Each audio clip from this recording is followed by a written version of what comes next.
WebServlet annotation is used to declare a servlet. This annotation is processed by the container at the deployment time and the corresponding servlet made available at the specified URL pattern. First, let us understand what we used to perform before annotations are introduced in Servlet, and then let us observe how we can use annotations to provide servlet metadata. Let us assume we have a class hello servlet which extends HTTP servlet. Now, in order to run the servlet page, we need to configure the servlet information within the web deployment descriptor file. We have used the servlet configuration in web.xml in prior modules also. But at that time, our concentration was on the topic what we were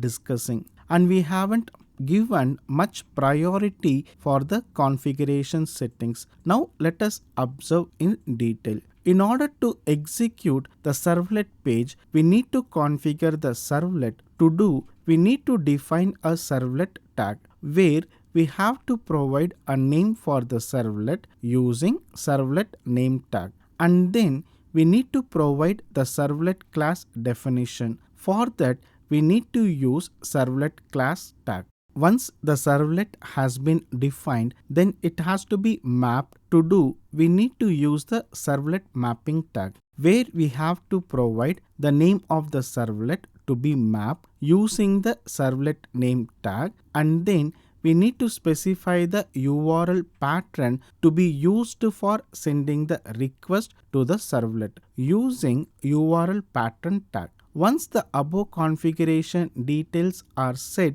within the web.xml file, then we can execute the servlet page using the URL pattern configured within the file.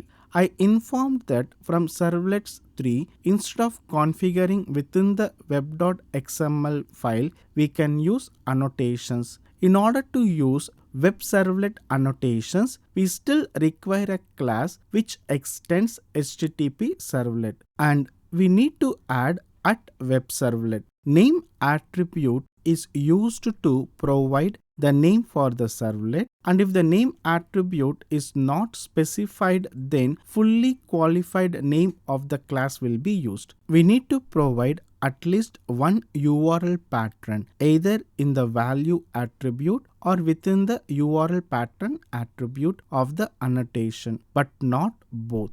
The value attribute is recommended for use when the URL pattern is the only attribute being set. Otherwise, the URL pattern attribute should be used. Other than name, value, and URL patterns, WebServlet annotations support other elements which are optional. Now let us have an idea on the optional elements of WebServlet annotation. Description returns the description of the servlet if present.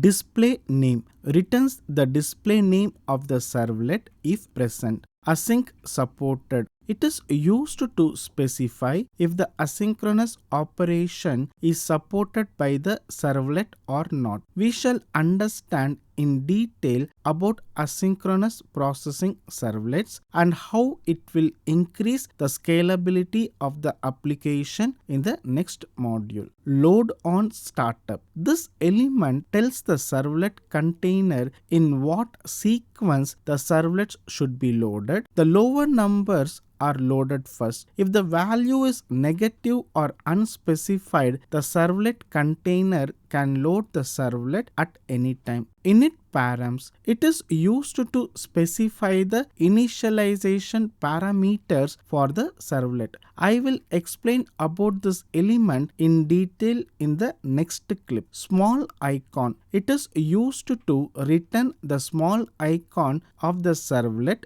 if present. Large icon. It is used to return the large icon of the servlet if present. Now let us understand how to use WebServlet annotation practically using a simple demo.